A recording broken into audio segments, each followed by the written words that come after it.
ഇന്ന് നമ്മൾ പോകുന്നത് മദാബായിലുള്ള സെൻറ്റ് ജോർജ് ചർച്ചിലേക്കാണ്.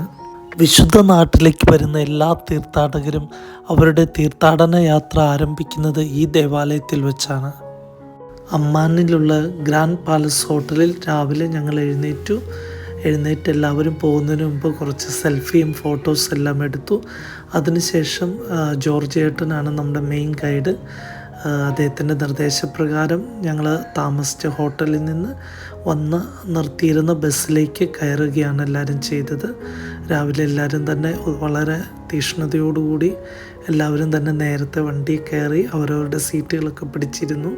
എല്ലാവരും ലഗേജെല്ലാം അത്യാവശ്യം ചുമന്നുകൊണ്ട് പോകാവുന്ന ലഗേജും വെള്ളവും കുറച്ച് സ്നാക്സും മാത്രമാണ് എല്ലാവരും കരുതിയിരുന്നത്. നമ്മുടെ ഗ്രൂപ്പിൽ CMI സഭയിൽപ്പെട്ട ഏകദേശം 8-9 അച്ഛന്മാരും കൂടെ ഉണ്ടായിരുന്നു. അതുപോലെ തന്നെ വിവിധ ഭാഗങ്ങൾ, ഇന്ത്യയുടെ വിവിധ ഭാഗങ്ങളിൽ നിന്നുള്ള ഒരുപാട് സുഹൃത്തുക്കളും മലയാളി സുഹൃത്തുക്കളും നമ്മുടെ കൂടെ ഉണ്ടായിരുന്നു. ഞങ്ങൾക്ക് ബ്രേക്ക്ഫാസ്റ്റും ഗ്രാൻഡ് പാലസ് ഹോട്ടലിൽ തന്നെയായിരുന്നു. ബ്രേക്ക്ഫാസ്റ്റ് എല്ലാം കഴിഞ്ഞ് എല്ലാവരും റെഡിയായിട്ട് ബസ്സിലിരുന്നു. അപ്പോൾ എൻ്റെ സീറ്റ് മമ്മിയുടെ അടുത്തായിരുന്നു. എൻ്റെ തൊട്ടുപുറകിൽ തന്നെ ബേസിലച്ഛനും അന്നച്ചേച്ചിയൊക്കെ ഇരിപ്പുണ്ടായിരുന്നു. ഞാൻ എല്ലാവരുടെയും വീഡിയോ എടുത്ത് മമ്മിയുടെ അടുത്ത് വന്ന് ഇരുന്നു. മമ്മി ജപമാലയൊക്കെ ചൊല്ലാനൊക്കെ ആയിട്ട് റെഡിയായിട്ടിരിക്കുകയായിരുന്നു. അതിനുശേഷം ഞങ്ങളുടെ വാഹനം മദാബായിലേക്ക് പോവുകയുണ്ടായി. അപ്പോൾ ജോർജ് ഏട്ടൻ ഞങ്ങൾക്ക് വണ്ടിയിൽ ഓരോ ഇൻസ്ട്രക്ഷൻസ് തരുന്നുണ്ടായിരുന്നു. അപ്പോൾ യാത്രയിൽ വിശുദ്ധ നാട്ടിൽ ഇവിടെ പോകുന്നതിൻ്റെ പ്രത്യേകതയും അതുപോലെ തന്നെ ഈ ഗ്രീക്ക് ഓർത്തഡോക്സ് ചർച്ചിലാണ് ഏത് വിശുദ്ധ നാട്ടിൽ വരുന്ന എല്ലാവരും ആദ്യം പോയി കാണുന്നത്. കാരണം 6-ാം നൂറ്റാണ്ടിൽ മൊസൈക്കിൽ തീർത്ത ഒരു പഴയ ഭൂപടമുണ്ട്. വിശുദ്ധ നാടിനെക്കുറിച്ചുള്ള ഒരു ഭൂപടം ഈ ദേവാലയത്തിലാണ് നമ്മൾ പോയി കാണുന്നത്. ദേവാലയത്തിലാണ് സ്ഥിതി ചെയ്യുന്നത്. ലോകത്തിലെ തന്നെ ഏറ്റവും പഴക്കം ചെന്ന വിശുദ്ധ നാടിനെക്കുറിച്ചുള്ള ഒരു മാപ്പാണ്. അന്നത്തെ കാലത്ത് നമുക്കറിയാം മറ്റ് ഭൂപടങ്ങളോ മറ്റ് പുസ്തകങ്ങളോ ഗൈഡ് ബുക്സൊന്നും ഇല്ലാതിരുന്ന സമയത്ത് വിശുദ്ധ നാട് സന്ദർശിക്കാൻ ആഗ്രഹിക്കുന്ന എല്ലാ തീർത്ഥാടകരും ഈ ദേവാലയത്തിൻ്റെ അടുത്ത് പോയി ഈ മാപ്പ് നോക്കിയാണ് അവരുടെ വിശുദ്ധ നാട് സന്ദർശനം അവർ ഓർഗനൈസ് ചെയ്തുകൊണ്ടിരുന്നത് എന്നാണ് പറയപ്പെടുന്നത്. ഞങ്ങളുടെ വാഹനം കടന്നു പോകുന്നതിൻ്റെ ഇടത്തും വലത്തുമെല്ലാം ഒരുപാട് കൃഷിയിടങ്ങളൊക്കെ കാണുവാനായിട്ട് സാധിച്ചു. നമ്മൾ പാലസ്തീനയിലൊക്കെ ചെന്നപ്പോൾ വളരെ ഡ്രൈ ആയിട്ടുള്ളൊരു ദേശമായിരുന്നു. പക്ഷേ ഇസ്രായേലിൽ കയറി കഴിഞ്ഞപ്പോൾ ഒരുപാട് പച്ചപ്പും വളരെ മനോഹരമായിട്ടുള്ളൊരു സ്ഥലമായിരുന്നു. അതുപോലെ തന്നെ ഞങ്ങളുടെ ബസ്സിൽ അപ്പോൾ തന്നെ അവിടെ നിന്നുള്ളൊരു ലോക്കൽ ഗൈഡ് ഉണ്ടായിരുന്നു. അദ്ദേഹം എല്ലാ കാര്യങ്ങളും നമുക്ക് ഇന്ന് പോകുന്ന കാര്യങ്ങളും അതുപോലെ തന്നെ യാത്രയിൽ ശ്രദ്ധിക്കേണ്ട കാര്യങ്ങളും എല്ലാം തന്നെ നമുക്ക് വിവരിച്ചു തന്നു. ഞങ്ങളുടെ യാത്രയും തുടങ്ങിയത് ബസ്സിൽ വെച്ചൊരു പ്രാർത്ഥനയൊക്കെ ഉണ്ടായിരുന്നു. അതിനുശേഷം ഗൈഡ് ബൈബിൾ ക്വിസ് ചോദിച്ചു. അപ്പോൾ എനിക്ക് ഒരു ഉത്തരം പറയാൻ പറ്റി. എനിക്കൊരു ഫസ്റ്റ് സമ്മാനം ഒരു പെർഫ്യൂം കിട്ടി. എനിക്ക് മാത്രമല്ല കുറേ പേർക്ക് കിട്ടി. കുറേ പേര് ബൈബിൾ ക്വിസിന് ക്വസ്റ്റ്യൻ ആൻസറുകളെല്ലാം പറഞ്ഞു. ജസ്റ്റ് ചേച്ചിക്ക് കിട്ടി, പിന്നെ കുറേ പേർക്ക് കിട്ടിയായിരുന്നു. അതിനുശേഷം ഞങ്ങൾ ഇപ്പം മദാബ എത്തിച്ചേരാറായി. അമ്മാനിൽ നിന്ന് ഏകദേശം 29 കിലോമീറ്ററോളം അകലെയാണ് മദാമ എന്ന് പറഞ്ഞ നഗരം സ്ഥിതി ചെയ്യുന്നത്. ഇവിടെ മൊസൈക്കിൻ്റെ നഗരം എന്നാണ് അറിയപ്പെടുന്നത്. ഇവിടെ സെൻറ്റ് ജോർജിൻ്റെ നാമധേയത്തിലുള്ള ഒരു ദേവാലയത്തിലേക്കാണ് നമ്മളിന്ന് പോകുന്നത്.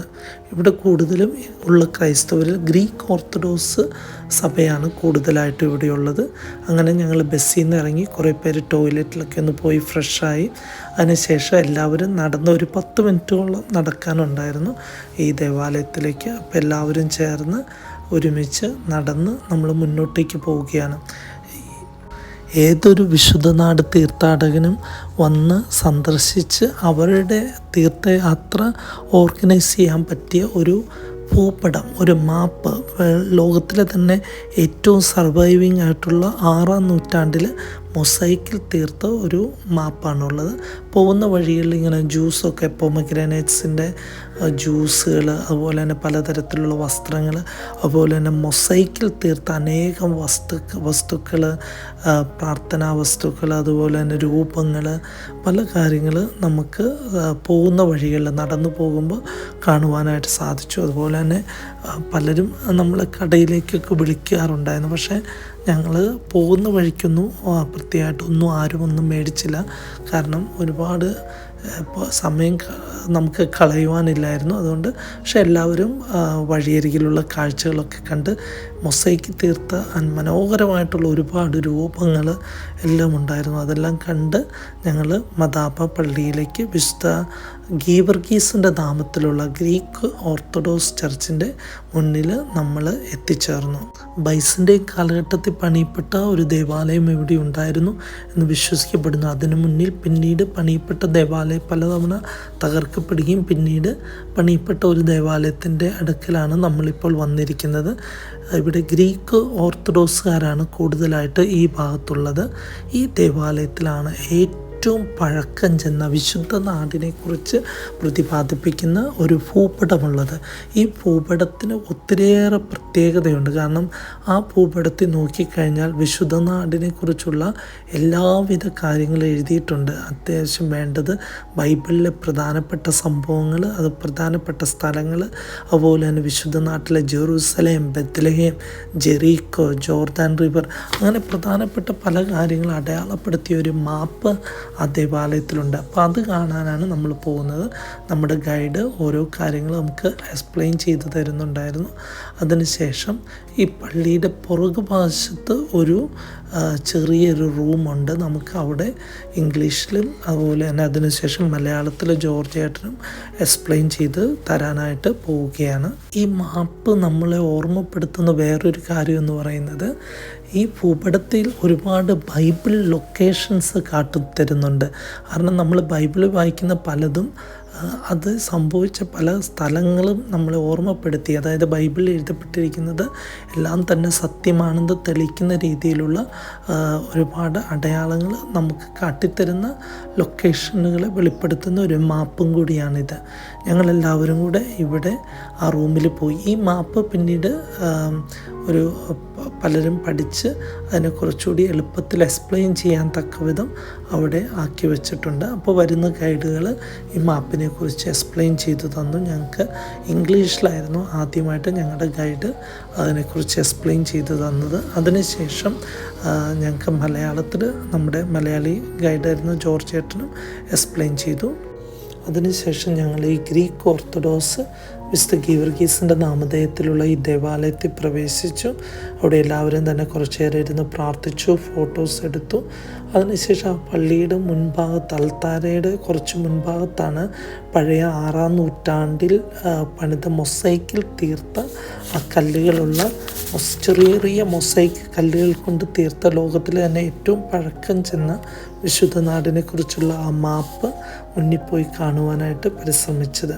അതുപോലെ തന്നെ പള്ളിയുടെ മുകൾ ഭാഗത്തൊക്കെ നല്ല ഒരു പ്രത്യേക തരത്തിലുള്ള ഐക്കൺസ് ഇതുണ്ടായിരുന്നു. ഇതാണ് ആ മാപ്പ്.